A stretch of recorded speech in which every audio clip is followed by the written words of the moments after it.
Hello, my name is Cairo Eubanks. I'm Miss Black Florida, co-chair of the United Nations Department of Global Communications Youth Representative Steering Committee, and the founder of Cairo Speaks, Cairo Writes.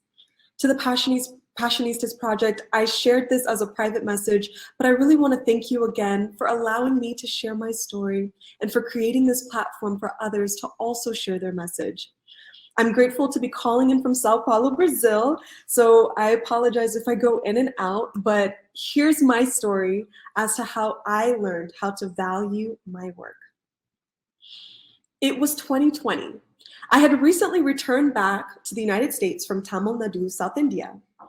Fresh out of college and eager to use my international studies degree to continue my passion for education as a tool for cultural exchange, I thought it was destiny when I had been accepted as a grant recipient to teach formerly Dalit or children who had been labeled as untouchables within the Indian social caste system.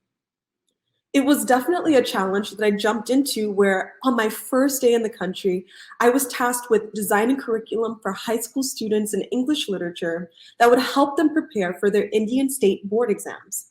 Not just to complete their exams, but to do competitively well. Prior to that, I had never created curriculum for students, and here I was preparing to teach bright, ambitious, and capable students every single day. Without a doubt, I was nervous to do well, but I was more determined to make a lasting impression on my new students that far outweighed that little voice in my head, questioning if I was ready to take on this task. You see, at the time, I was still reeling from the fact that I hadn't quite lived up to all of the goals that I had set out to accomplish when I was a freshman in college. I had come into my freshman year orientation confident in my abilities to excel academically and graduate magna cum laude, attend semester at sea as a study abroad program, and have at least a 3.8 GPA, among other achievements that I had written out on my to-do list. Yes, I did end up attending semester at sea with an almost full ride scholarship. I was active on different boards, student boards, created initiatives on my campus, and had successfully defended my honors thesis. But I found out on my graduation day that my GPA was not a 3.7 as I had thought throughout my last semester in college and had seen on my college transcripts, but technically a 3.6958. As my college rounded to the 10,000, making me ineligible to graduate magna cum laude. And even though I graduated cum laude and with honors and distinction, for me, I felt that I had failed my freshman year self.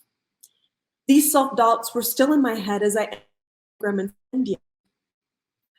Was I even good enough to be an international grant teacher? Would I fall short of my ambitions here too? I tried to push these thoughts away. After all, I was already in the country. And if I had made it this far, I could push myself to create classes for my students. And so I leapt feet first into this opportunity.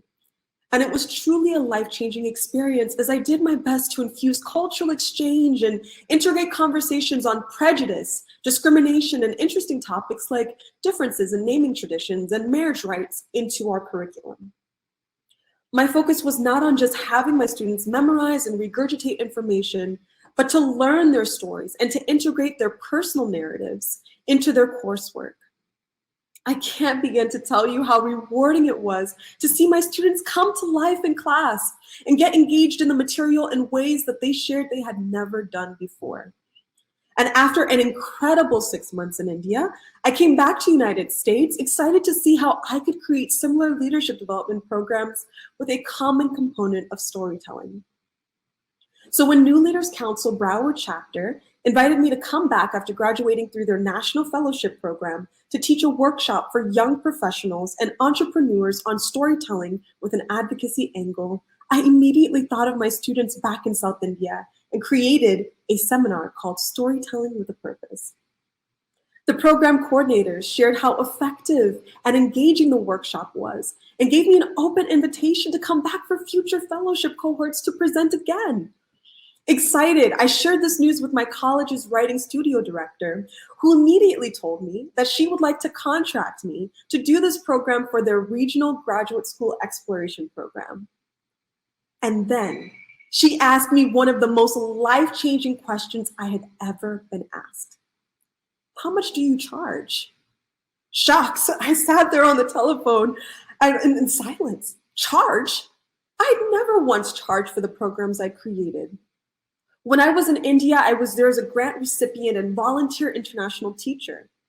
And for New Leaders Council, presentations and workshop design were done voluntarily.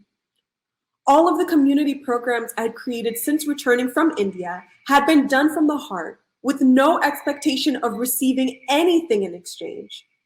I realized something in that moment. I had never placed a value on original work that I had created. Sure, at 25, I had already been a speaker for over a decade, but it was the first time that I was paid to present a workshop and program that I designed myself. But this question and the opportunity to actually place a quantifiable amount on the hard work put into designing and presenting my programs opened up a new level of confidence for me. Because I believe that true confidence comes from your ability to not only recognize that you're capable of creating, inventing, and innovating products and services, but being able to recognize that what you create out of nothing has value. And to recognize that by creating something that was once only in your head and bringing it to life, you are the one who can dictate its worth. Since launching my business, Cairo Speaks, Cairo Writes LLC, and having speaking engagements as the keynote speaker for cities, national organizations, and even hosting for a United Nations agency, I have been able to see firsthand how organizations value what I create.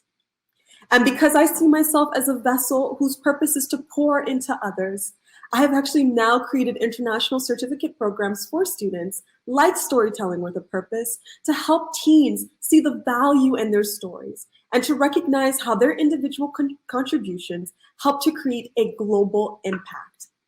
This is because the next level of confidence and the power of confidence is the ability to be a light that encourages others to see the light that shines so brightly within them.